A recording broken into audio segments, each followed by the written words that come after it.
Hey, it's Christine E.B. Howard with E.B. Howard Consulting, and today we're going to talk about letters of support. I know we've talked about best practices in the past, but recently we've had some clients ask us, hey, do you have a template that we can work with when we're collecting letters of support? And this is about as close as we're willing to get to a template. We're not willing to write it for our clients, but we're willing to give them the tools that essentially are plug and play, and that can be filled out by whoever they're trying to get a letter of support from. But I'm going to go over this plug and play template for the letter of support, and I'll talk about why certain things are essential when you're putting together a letter of support. First things first, you want it on that person's letterhead. You want their business information, their business contact info. Do not put personal information on there. Make sure it's coming from their organization and on their letterhead. If for whatever reason the individual you're trying to get a letter of support from cannot give it to you on their company's letterhead, maybe they're not the best person to get a letter of support from. Strongly consider why you can't get it on their business letterhead. We encourage you to always have it on business letterhead. The second thing is, make sure you're using the current date. It'll be difficult for your reviewers to take your letters of support seriously if the date is old. When I say old, maybe 6 months or more prior to the due date of the solicitation. So you want to either the date of the solicitation that it's submitted, so if it's due April 15th, have it dated for April 15th. At the very least, don't have it more than 6 months old. Maybe even 3 months would be preferable by the time the reviewers see it. But try to have it at least within a reasonable time frame from the time that your proposal is going to be submitted. The third thing you want to have on here is, what's this letter of support for? In this particular instance, this sample here, this was for NSF SBIR program solicitation. And this was the ID. This is the old expired solicitation ID. And then we encourage you to insert the title of the intended proposal. So there may be a title like Innovative Uses of AI in Stem Cell Therapy or something, whatever. I'm just making up a title, but that's what you would want to put here.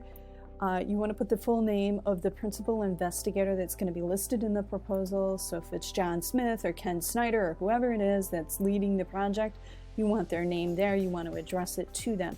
Now, we want you to double check the solicitation instructions. Some funders are particular about who that letter of support should be addressed to. Typically, you can have it addressed to the principal investigator. Sometimes they want you to address it to the program officer. Sometimes they just want it, Dear John, very anonymous type letter to whom it may be concerned. So be very careful about how it's addressed. We just say here in this particular instance, address it to the principal investigator listed in the proposal, but double check on that. Then there's some content for this letter of support.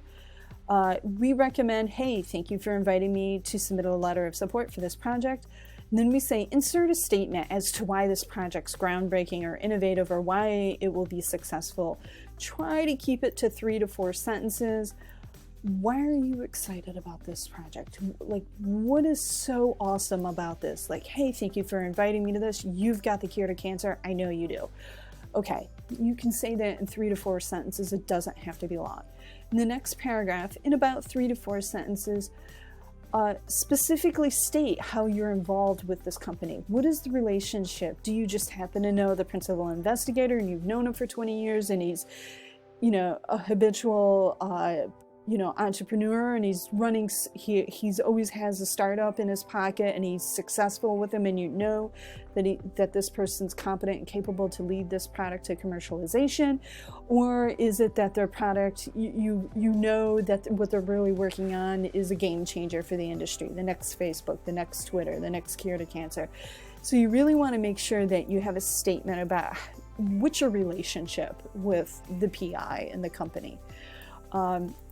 Again, keep it short, 3 to 4 sentences. And in the next paragraph, state how you and your company are looking forward to collaborating regardless if the project's funded or not.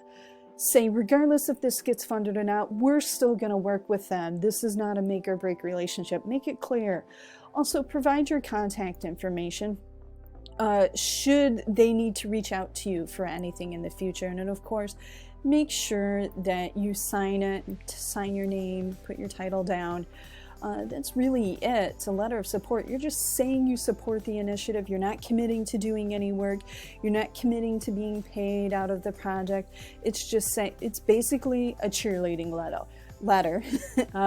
Hey, we like you. This is what we think you're doing is great. We think that this product's going to be a game changer.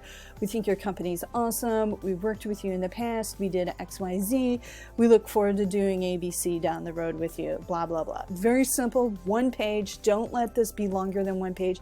Keep it to 3 to 4 sentences per paragraph, and you've got a really good, strong letter of support that can be used in your next proposal.